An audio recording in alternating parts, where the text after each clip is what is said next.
So, welcome to our fourth episode of the Grow Southampton podcast with me, Councillor Daniel Fitzhenry, leader of Southampton City Council. And it's a great pleasure today to welcome, I was about to say an old friend, but I mean that in the polite way, Nella Pang from Amiga RE. And Nella and I actually known each other for quite a long period of time because we went to college together. Mm-hmm.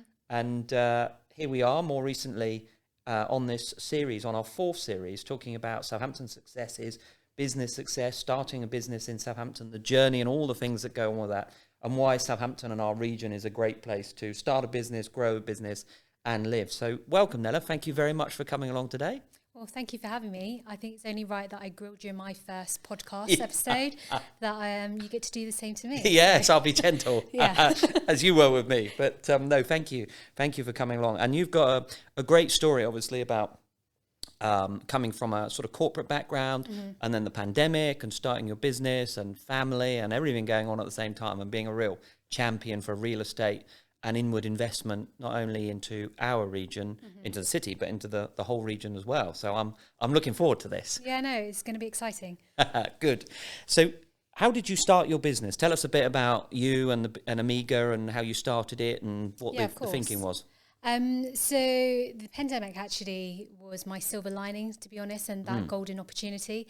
As you mentioned, I've come from a corporate background. So I used to run the Jones Lang LaSalle agency team in Southampton. And then I was then on maternity. They decided to close the office due to everything that was happening. And then they said to me, Nella, do you want to come up and work in London? And I thought to myself, actually, with a young child, do I want to be commuting up to London every day? Not in hindsight realising how long the pandemic was going to last. And then obviously the notion of working from anywhere and hybrid working. But it kind of made me think about, actually, what do I want to do with my life? Do I actually want that greater work-life balance? And so I was toying with the idea of actually saying, well, I'm going to start up on my own, because I'm quite passionate in terms of like what I stand for and the values, and there wasn't necessarily a business I could see locally that basically met those core values. And there's obviously some great real estate firms down here, but I didn't want to go from one red machine to a green machine, for example. And then I had that one client that said, Nella, if you go out on your own, we'll back you. So I was like, oh, okay, fine. Well, let's give this a go. Yeah. And the rest is all history, really. So we launched on the 1st of December 2020. And we've had a phenomenal year. And again, the pandemic has been that silver lining, because loads of businesses have had to reassess what they do with their real estate. And we're at this kind of pinnacle moment where there's lots of change happening. And we're able to then advise, okay, let's relook at your business strategy and make sure that it's in line with your real estate. Yeah, and so aligning the two together in this new world, because a year ago we thought we were in the new world, and now the world's changed again, hasn't Absolutely, yeah. There's constant evolution of change, isn't it? So. Yeah, and for better. I think for better, but there are, of course, the challenges in the middle. And what sort of roles exist for in the real estate industry? So obviously in your business, but the wider piece, what sort of roles exist for budding entrepreneurs or people that want to get into real estate that might not be into it already? Yeah, well, real estate is such a diverse industry. So you could be an investor, a developer, a surveyor, be a solicitor, fund manager, for example. And then once you get into the actual surveying world, again, that breaks down. So whether you're a building surveyor, quantity surveyor, a chartered surveyor, a valuer. So the options are actually endless, because ultimately the built environment is everything around us.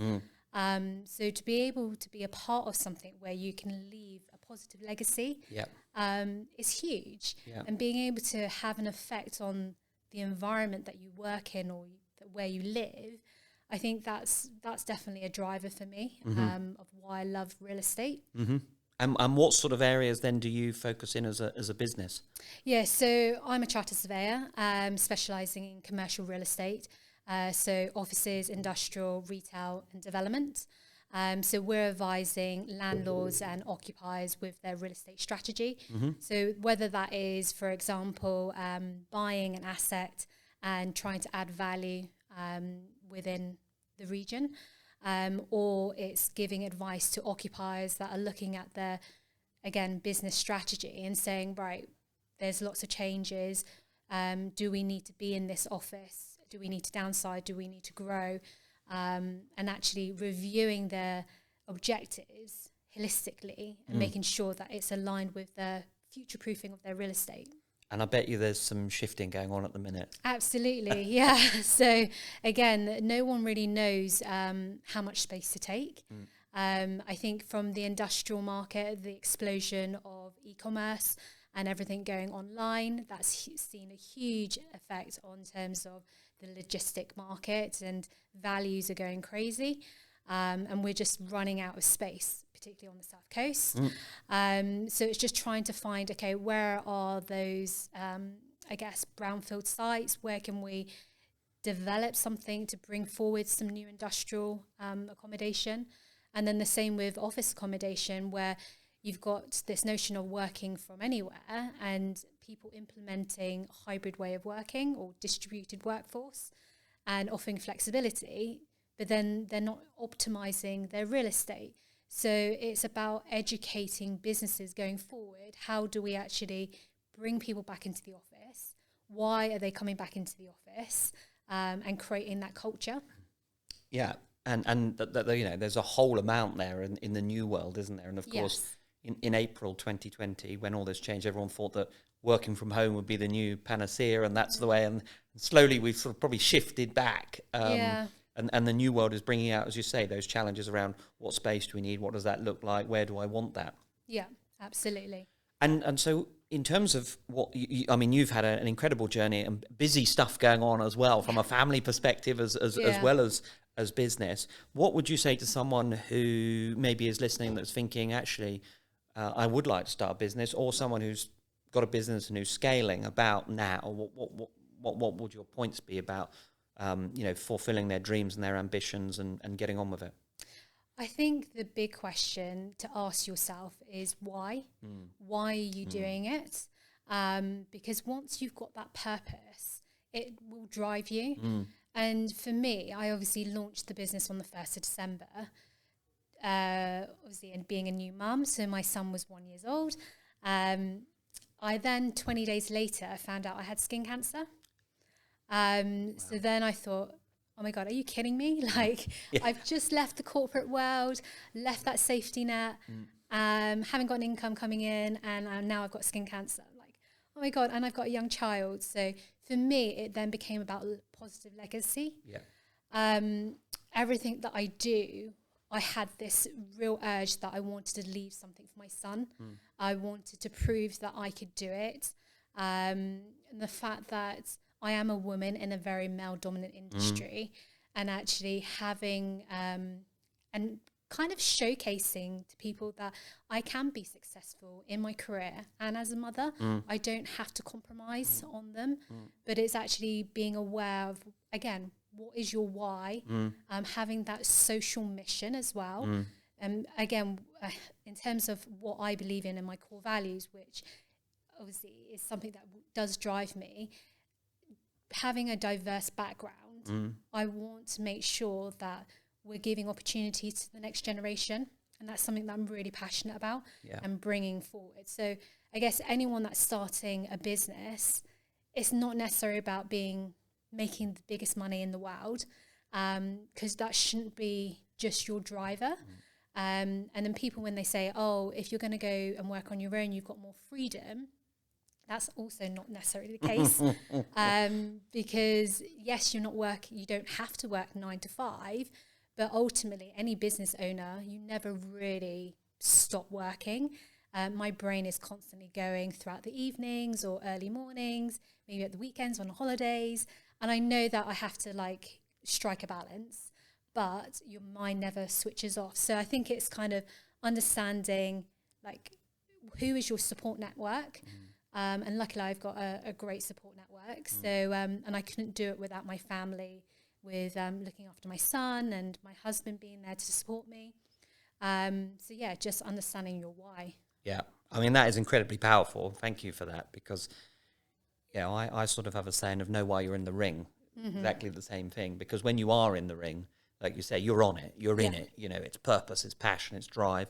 It is everything, but it is exhausting if you don't control and discipline yourself to be able to switch off. So no, that's really that, and I think, you know, if you look at that social mission piece as a city and as an area, that's what we're about now, isn't it? Like this is our moment. We're on that social mission to go make this happen, and much of what you and other people have that passion of driving too, and I think your point about people listening, and those people that think maybe I'm going to start, or they're in the headspace of I'm driving this but I can't seem to make it work, or will I ever get there? Yeah. That why has to be burning in their mind, doesn't it? Absolutely, yeah. Because if you don't have that drive, and again, you shouldn't be competing or comparing yourself for one of your friends, for example. And I get a lot of people that say to me, oh, Nella, you make it look so easy. And then I say to them, well, that's a bit unfair because our circumstances are different. I've got a support network and my why is very strong. I don't have a fallback. And I've been very, I guess, determined from quite a long, from an early age. And that is because, like, I didn't have that fallback. My parents aren't from money, should we say, both gamblers. So I've kind of experienced the bottom end. And now everything that I do is, again, that positive legacy. And that's brilliant, because the common theme that flows through people who have got a vision and ambition is drawing from their past, of the things that they don't want to repeat, or that they've come from and they don't want to leave in their legacy. And so and then there are loads of people in this city that have a vision of what they want to do and the belief, have a vision and ambition, but maybe not the belief. And actually what you're saying is, you know, let that belief drive you, and the rest will work itself out to some extent. Yeah, absolutely. And don't get me wrong, I obviously have suffered that imposter syndrome. And there are days that you think, oh my God, can I really do this? But obviously we talk about it quite often, about positive affirmations. And I tell myself, yes, you can bloody do this. Yes, we're going to do it. It's done. Yeah, exactly. Yeah. Tick. And there's a really powerful thing that I use, which I think I might have mentioned before, which is actually I just envisage myself of having it done. So I sit there and go, this is already done. And so the bit in the middle is just fun. It's almost like playing with the universe, going, just throw what you like, because this is already done. And it makes life easier. So I just want to tell me about how how your industry, how property has, you mentioned it a little bit, but how it shifted during the pandemic, because you know it's been significantly affected, and still now in the early 2022, people are, you know, still some people haven't even been back in their office. Yeah, no, of course. I think technology has always advanced the notion of change. And this was happening pre-pandemic, and actually everything with lockdown happening, it's just accelerated how quickly we had to adapt. So now let's start with the office market, for example. We've had an explosion of co-working spaces and service accommodation because they're able to offer those more flexible lease terms, whereas businesses that are being quite uncertain in terms of their forecast over the next 5 years, because they don't know if they're growing or they're contracting. Actually taking a co-working or a service office gets people out of the house, gets people to reconnect again, but gives them that flexibility. So we're seeing quite a lot of operators explore our markets down here. Obviously Clockwise have just opened 160 desks. And they opened in the 10th of January, and they're doing really well already. And then you've got the traditional landlords that are having to adapt their real estate. So they're thinking, okay, well, we can't directly compete with co-working and management agreements, but how do we reinvent our real estate so that we can put some collaboration space so that tenants can actually benefit from? So they're having to obviously reinvent or redevelop their real estate essentially, and those that do nothing are definitely being left behind. And you can see that where the rental values, unfortunately Southampton and the region has lagged behind in terms of bringing forward development, and this has been a knock-on effect because of obviously the recession, and then a few corporate occupiers just amalgamating their space. So it left a load of stuff in the market. So it hasn't really been financially viable to bring development forward. But we're now at a stage where rents are achieving that 25 to £30 per square foot, which makes development viable. Yeah. So we're at a really good position coming out of the pandemic to say, hey guys, we've got space, this is what we can create. And because of this notion from working from anywhere, corporates from London or further afield are actually exploring our city and thinking, actually, that's a great place to set up a business. There's work-life balance, there's talent here. We're not wedded to one industry. So we've got a huge amount of skills in our region. And actually, they're seeing Southampton as a viable place to relocate their business. Which is exactly what we want. Exactly, yeah. If we can attract inward investment, we will flourish. Absolutely. So, Nella, you talked then just about, obviously, the investment market and the rents rising to a place where we can drive more inward investment because the returns are there, the demand is there, post-COVID, people moving out of the major cities. This is, in my opinion, we are in the golden renaissance moment for our city. Yeah. This is a magical moment. City of culture, Freeport, post-pandemic, growth aspirations, energy, a vision of where we want to go. So how do you think we take advantage of that? What do we need to do more to drive that inward investment piece? I think I've had a number of conversations, and one of the key sentiments has been about raising our global presence. I'm going to make a note, by the way, of these things. That's fine. And I've just launched the Let's Talk South Coast podcast. So we've just had our 3rd episode that aired yesterday. And again, what I'm doing is highlighting where are the opportunities, where are the challenges.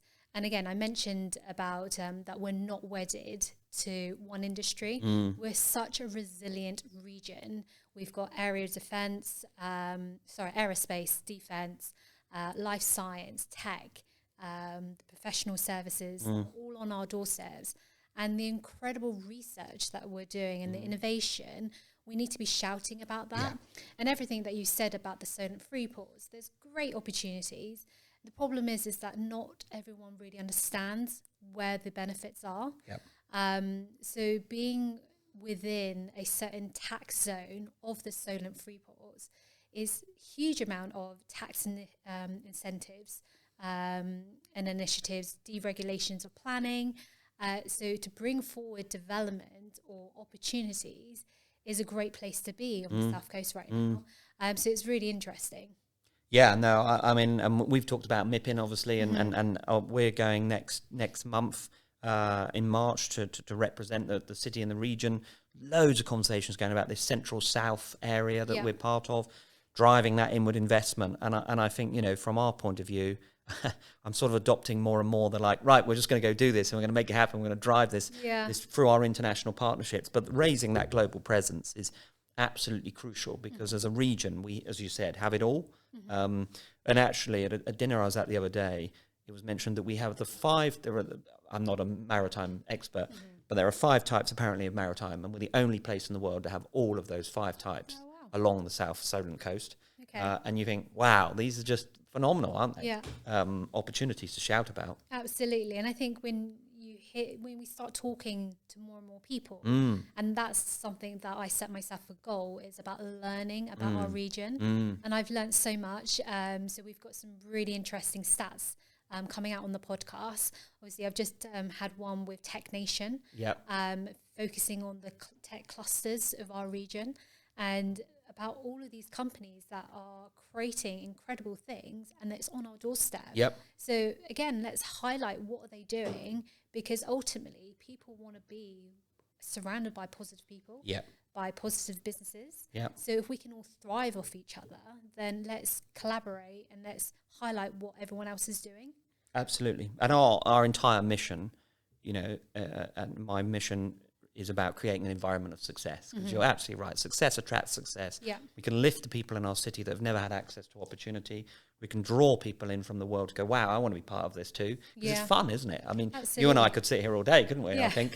And I think actually I was just thinking there's a lot more that we can do. Obviously, I really enjoyed your podcast Thank you. when we did that, and that's great. There's so much that we can do to just drive that narrative. And I would say get Southampton moving, because I love our slogan. But I think it's also about working in partnerships Yes. with the other cities, right? Because collectively there are strengths throughout the entire of the South Coast, and we're stronger when we are together. So it's wonderful to hear that you are going to MIPIM as a collective partnership, because that narrates a stronger story to investors that are looking for opportunities in the region.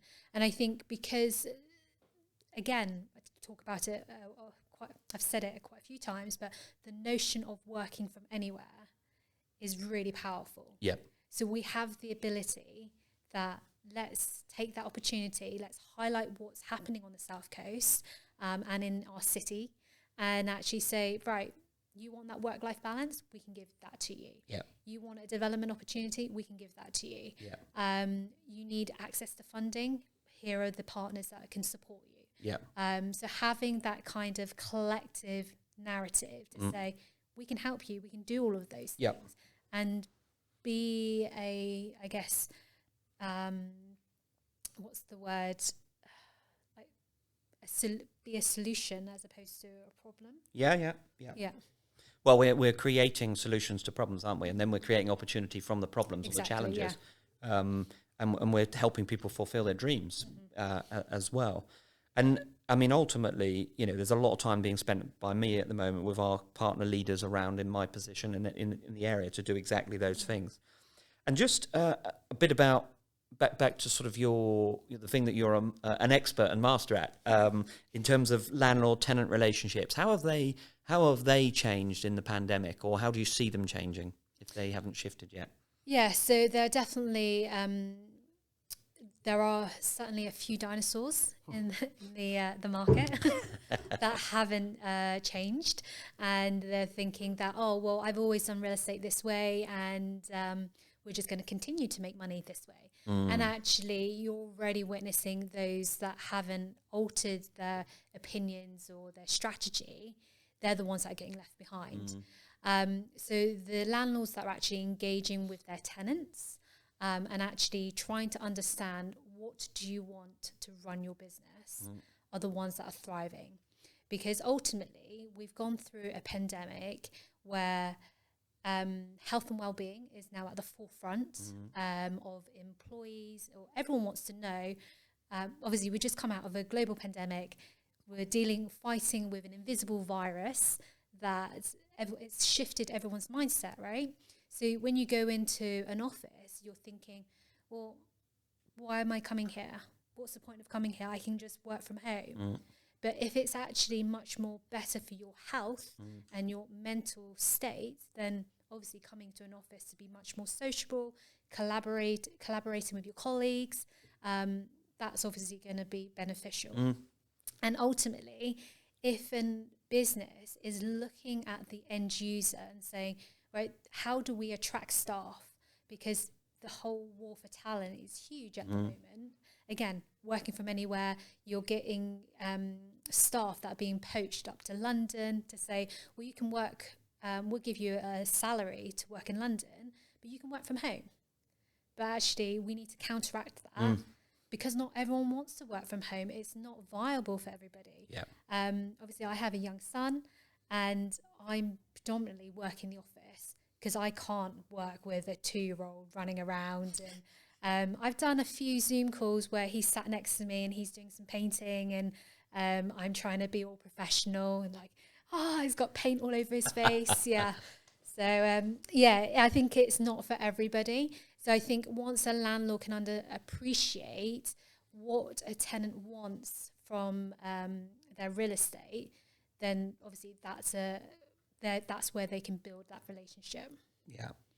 And you mentioned obviously about some of the dinosaurs in the industry, and property has got one of those names, unfortunately, not just for sort of the way that landlords and tenants operate, but also the way that the whole industry operates, but there's a lot of change coming through. Absolutely. And in order to, diversity is a word that's used quite a lot, but what it really means is just a range of different people from different backgrounds, different religions, different sexes, different parts of the world. What's your view on attracting? How do you think we attract more people from different backgrounds into property, both in our part of the world and perhaps more wider? Yeah, so that's something that I'm very passionate about. So I'm a role model at University of College of Estate Management. So if anyone is looking to get involved in real estate, then do reach out to me and have a chat. And again, there's a lot of corporates that are, I don't want to give them a bad name, but there are people that are playing lip service to the cause and actually not following through. So what I'm trying to do is actually have those conversations with people from diverse backgrounds. So we partner with Southampton City College and we welcome work experience so they can actually understand what it is, what does real estate, what does it actually all mean. Because majority of these kids are from different social classes and diverse backgrounds. And if you are anything like my parents and come from an Asian background, all they wanted me to be was a doctor or a solicitor because that's all they knew. And actually, I fell into surveying because I started off as a secretary at Val Williams. Otherwise, I wouldn't have known what surveying was all about. So I think now I'm at this stage where I'm privileged and I have the ability to offer people that same opportunity to show them actually you don't necessarily need to be a doctor, you don't have to be a solicitor. Think about surveying as a career because it's actually an amazing career to be a part of. Yeah, and our city and our region has all of those opportunities more now than ever, I would say. Yeah. Because as you say, those boundaries are changing, aren't they? Absolutely, yeah. And again, like I said, with the real estate environment, it could be infrastructure that you're involved in, transport, construction, developing, and obviously and consultancy. So there's a variety of different sectors that people can get involved, but still be a part of the same thing. Yeah. And you also mentioned obviously about City College and apprenticeships. I mean, one of the things that's really dear to us is about spreading this opportunity. So when we bring these the Freeport housing targets, growth targets, we want to lift people that haven't had access to the opportunity before. People that haven't been able to get in and do those things. And my family background, none of them were educated. I don't know what they wanted me to be, but I've got a bloody good idea that it's not what I'm doing. So it's not that they have a problem with it now, but I think it wouldn't have been on the life path. Yeah. And I think the key thing for all of us that are representing this city and whatever we're doing and region is we're opening doors for people to go, there's something that I could do if I wanted to do it. And if you're listening and you want to reach out to Nella and talk about her work in the broader real estate sector, and as you mentioned, please drop her a note on what platforms you're on, Nella. LinkedIn's my main go-to. One. Yeah. Well, we'll be broadcasting all over, so we'll post people accordingly. But that is what unites us, isn't it? Access to opportunity. We talk about leveling up. It really is about giving people a window into something that maybe they would never have had the window into. Yeah. Absolutely. And their life changes. And probably you and I are both examples of that sat here. Yeah, no, agreed. 20 years in the making. 20 Absolutely. years later. So what do you think that what do you think we need to do to encourage people if they are a female entrepreneur, if they're an entrepreneur who comes from a background where nobody else has been, in business, or if they come from a corporate world, like you say, they may have gone through the whole medical system or university system and law. Yeah. What do you think we need to do, the people that are listening or in this city, to say, do you know what, you can do this too if that's what you want to do? Yeah. Talk to each other, firstly. Yeah. So I run an initiative called the Strong Female Lead. Oh, cool. So we had 140 people attend last year on a webinar. Wow. And that was globally. So we had people from Abu Dhabi, Singapore and Australia join us, which was incredible because that only went out through LinkedIn. So well done.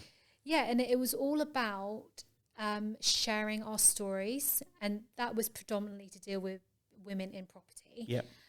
Because ultimately, if you don't share your story, you think that you're alone. Yeah. You think that the world is against you sometimes. And I'm obviously heavily pregnant right now, and I'm going through a series of emotions, and I'm thinking, oh my God, I'm literally a ticking time bomb. I've got so much that I need to do. How am I going to do this? Right, I've got to do my podcast. I've got to run my business. And actually, once you step back and you have those conversations, honest conversations with people, they're going through the same things. So actually connecting with the right support network is very powerful. And you know, one person can change your life, can't they? Positive or negatively, open the door or the other thing.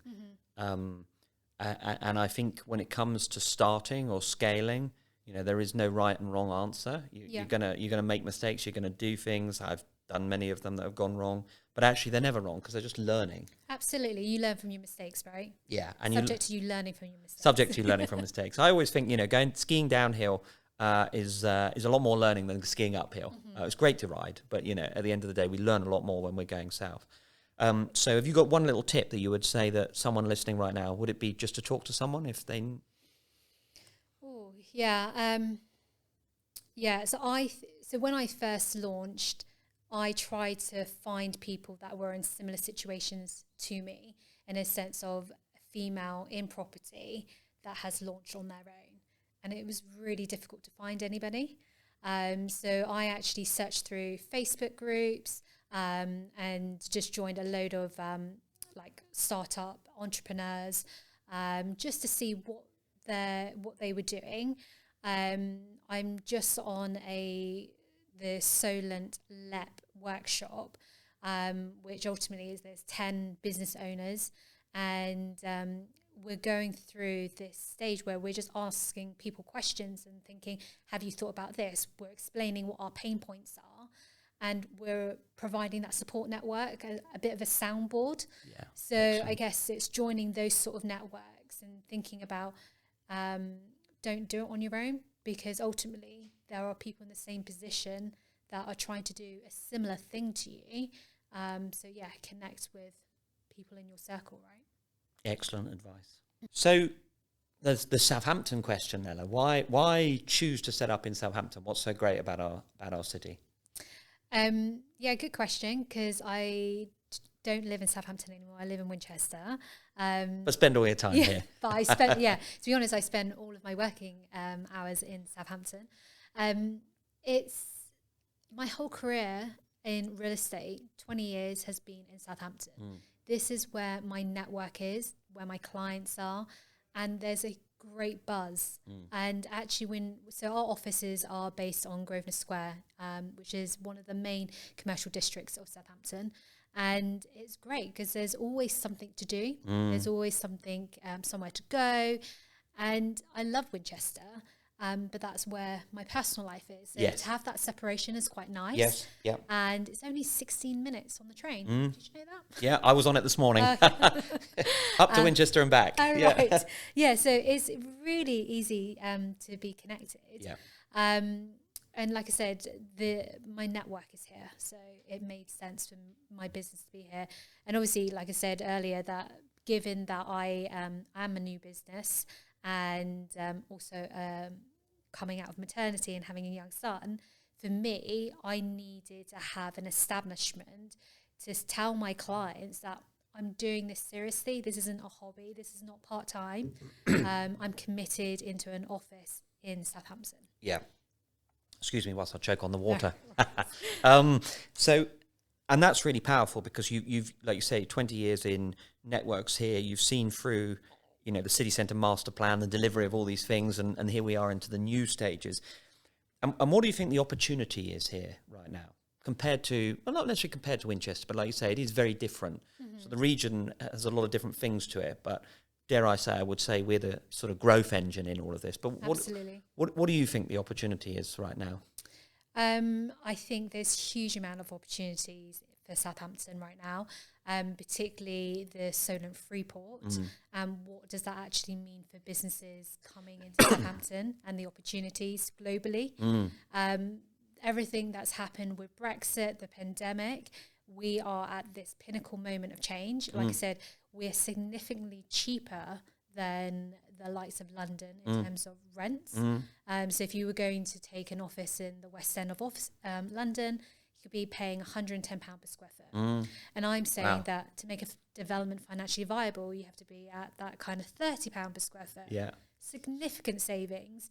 And when businesses are looking to kind of meet their corporate social responsibility agendas and net zero and ESGs, actually you can build something quite incredible and to a very global presence and to showcase what we can do. So I think there's a huge amount of opportunities to bring forward something really exciting, which then attracts inward investment as well as occupiers coming into our region. And because we're well connected, we're only an hour up to London.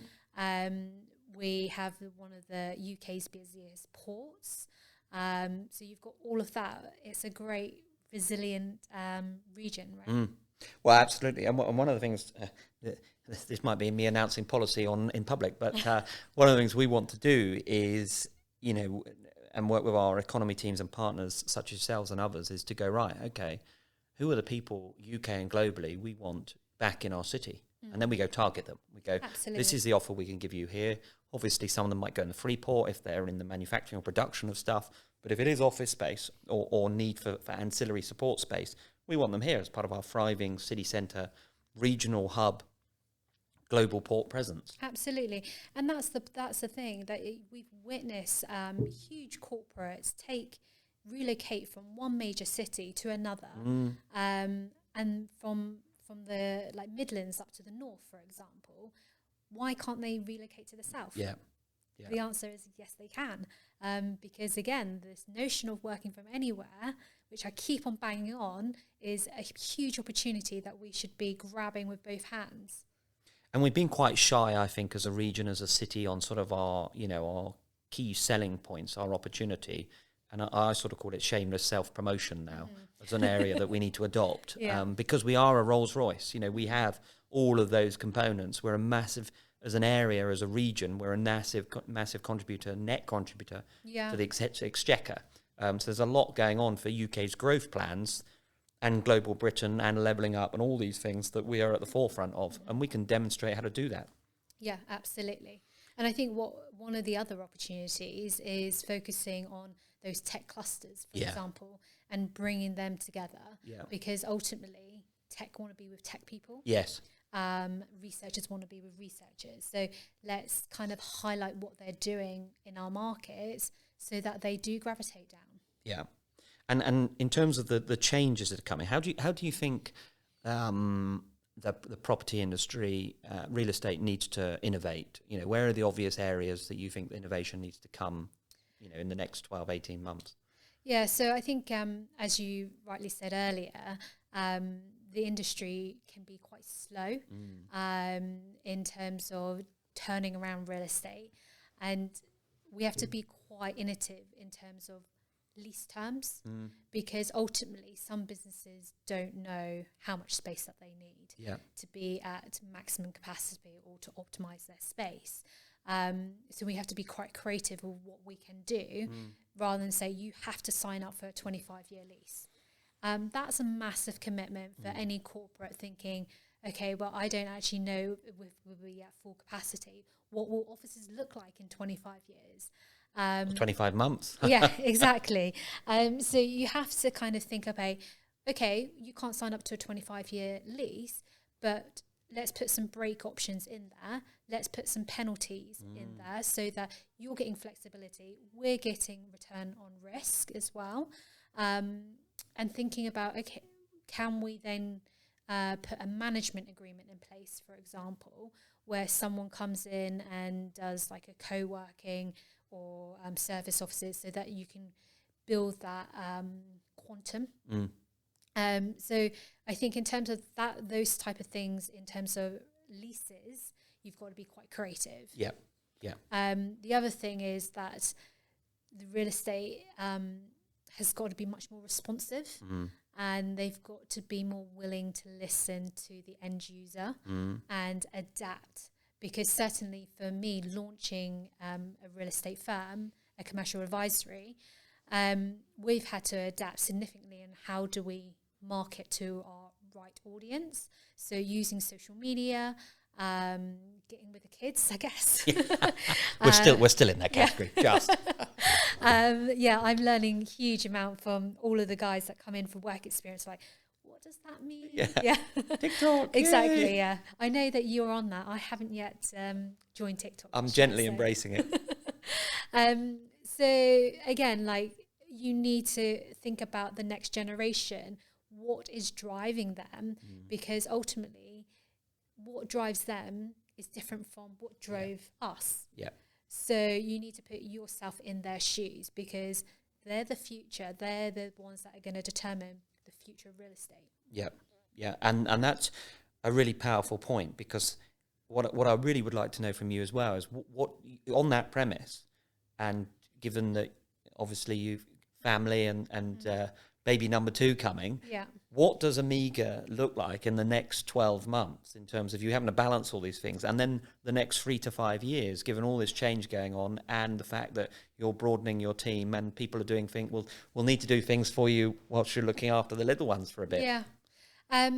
So interestingly, as a business owner, you never really let go. So I will be planning to continue to be doing a lot of the podcasting, because I can do that remotely or from anywhere. I have just joined the leadership board for Southampton Chambers of Commerce.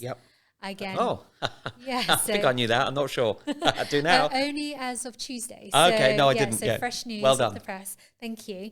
So again, I want to be building our relationships. So in terms of how Amiga RE is set up, 70% of our business is dealing with consultancy work. So advising occupiers with their real estate strategy. And ultimately, we want to become the key advisor when it comes to relocating them, renegotiating their leases, because we feel that we can add value because of our corporate experience. So Jonathan, who has just joined me, who's also ex-JLL, but he's come down from London, so corporate capital markets background, huge expert in terms of ESG. And that's, again, we want to be advising our clients on the next trends so they can future-proof their assets. And then 30% of our business is that disposal work. But again, we don't want to be brokers. We don't want to just do a deal for the sake of doing a deal. We want to make sure that we're adding value to any of our clients' portfolio. Yeah. And so that gives you a pretty busy 12, 24 months. And I'd love to know that, where do you think you'll be in 5 years? What does Amiga RE, what's the mission and vision burning behind? Maybe a corporate will buy me out. If you're listening, yeah, exactly. Again, I'm passionate about following through in terms of our vision. I want to disrupt the industry, because I feel that there are still a few dinosaurs out there. There are people that kind of look to me and think, oh, you must be part-time, because how can you run a business and have children? Well, I'm doing it. So I want to be able to showcase that women shouldn't have to choose. And again, it's that positive legacy, Dan. So. Yeah. And that's the bit, isn't it? Like any part of society, everybody can add value, regardless of the scenario they're in. So in your case, you're able to build on the relationships, the chamber work. You'll be doing the podcasting. You'll be supporting the team whilst you're doing things at home and doing the other things you want to do in your life.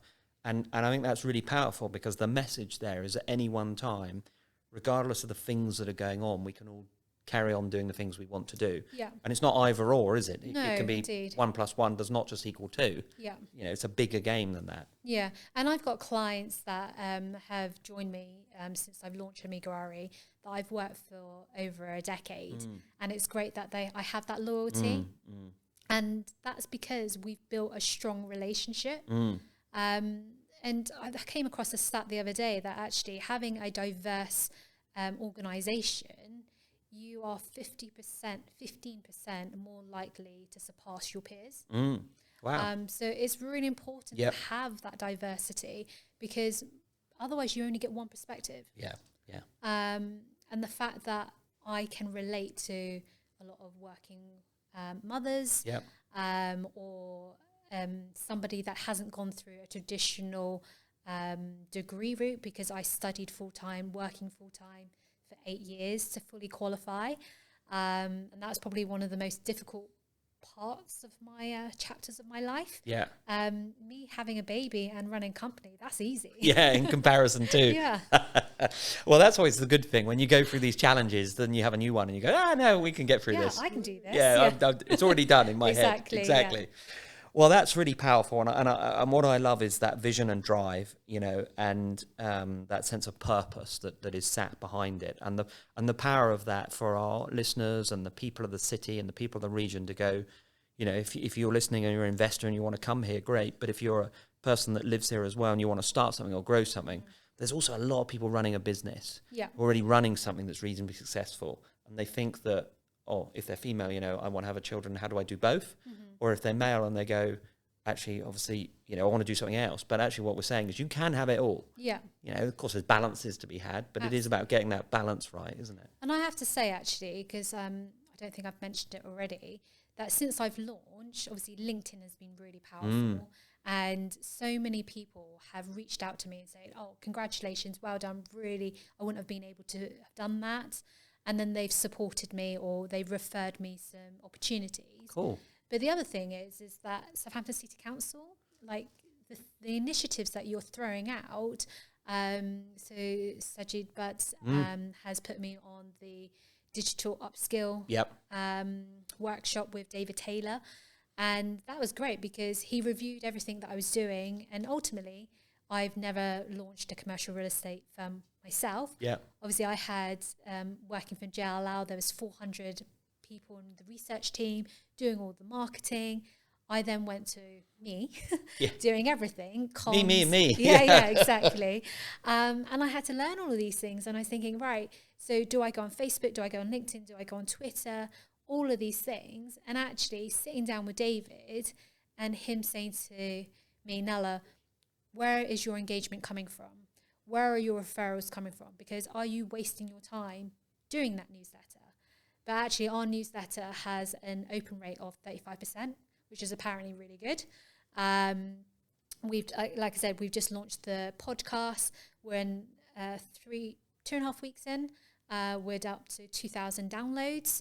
So he's like, no, carry on, keep on doing it. Those are all the things that people obviously engaging with you. That's where your audience are. So for us, it's working. But I wouldn't have known that if I hadn't been given that opportunity from the council. So thank you. No, you're welcome. Big up to Sajid and our economy team. So Nella, what's your favourite place or area to go in the city or the local area? So that is a difficult one. Because, my circumstances have changed. I typically will be hanging out in soft play areas. Cool. Or children activities. But, so I guess in terms of favourite places, has to be food orientated. So Oxford Street, Ocean Village. Love food. So and then my newfound favourite is Tim Bistro's on Bedford Place. And I love actually what Southampton is doing with the Culture Quarter and down at the West Quay Watermark, because there's lots of activities happening down there, a combination of food, drinks. Obviously I'm not drinking right now, so enjoying the food. Indeed. So anything food related.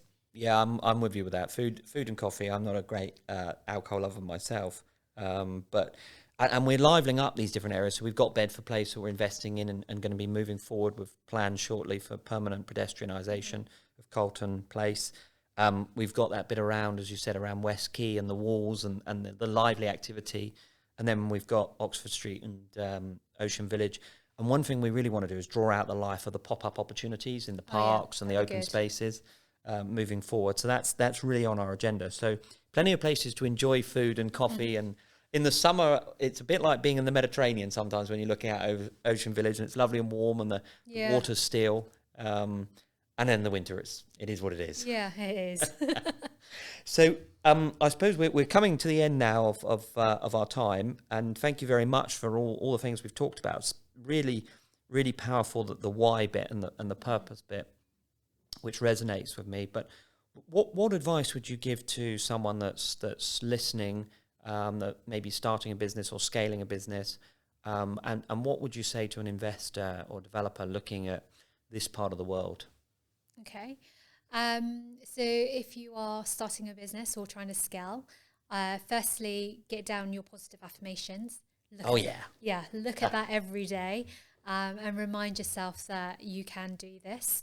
For any woman, that also, I think that chimp goes off in your mind, and you need to kind of quieten that down and say to yourself, I've got this.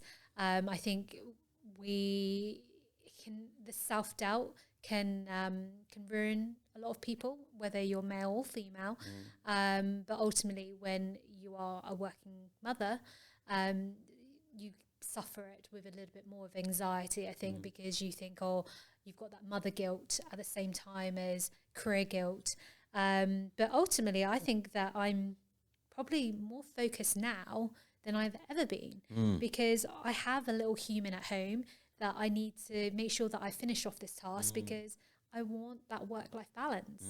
So I think, definitely making sure that you're organised with your time, but reaching out to the community, your networks, like I said, Hampshire Business Chambers, or to you.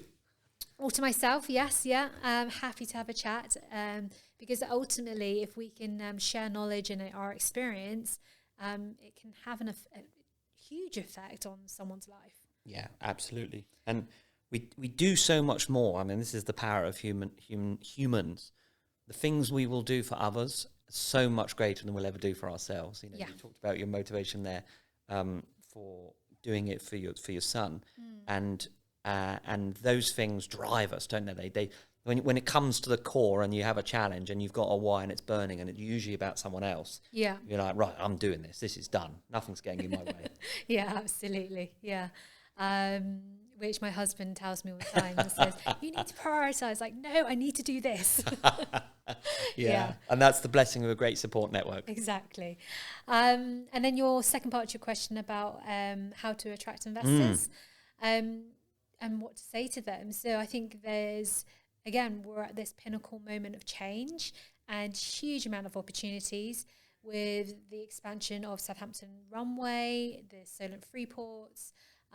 Again, this notion of working from anywhere, let's capitalize on that, because we're at this point where commercial development hasn't taken place for a long time. Let's bring forward that next status building that is sustainable, ESG credentials, etc., and showcase that we are here to do business. And I think that the fact that there are some great partners in the city that we all believe in it, we all are striving to do better. So the fact is that if you're an outsider looking in, there's a huge amount of people to network with that will support them on that journey. So I think, if you're an investor, definitely reach out, because Southampton's here to do business. Yeah, and thank you. I mean, that is really powerful, because that belief and partnership model is there. It's ripe for development, isn't it? Absolutely. Both in metaphorical terms in our minds, but also in physical terms for commercial and residential. And I want to see the UK's first green tall building in the city. Yeah, that's part of my game plan. I haven't said it much yet because I'm working on it. Yeah. But that's what we want to see. Well, now we've come to the end of our program. Thank you very much for coming on and sharing your wisdom, your knowledge, your story, what drives you, what you're about, what the business is doing. And very well done for coming this far with Amiga, because you've done a great job in a small amount of time. When you said it was late December 2020, I was thinking, surely it's been longer than that. But that's because there's so much going on that you've squeezed into a small amount of time. So thank you for coming along and giving your wisdom. Me. You're most welcome. And so that concludes now our fourth series of the Grow Southampton podcast, where we're interviewing and talking with local success stories, Soutonians and partners and people that live in the city or outside of the city, who started and scaled a business and who love everything that we are as a city. And as Nella said, we really are at the cusp of a moment right now. This real pinnacle of opportunity is here. We call ourselves a city of opportunity. And right now we're going to get on, we're going to make it happen. It's people like Nella, her vision, her drive, her belief that is radiating throughout this city. So let's get Southampton moving. Let's get our region moving. Let's showcase what UK PLC can do. Let's really drive and fly the flag for our great country and show global Britain in all its best ways by investing and developing here in the South. And thank you for listening. Reach out if you want to follow us on any of the platforms, LinkedIn, Instagram, TikTok. We're there, or at least I am. And keep listening to the show. And thank you for coming along. Bye for now.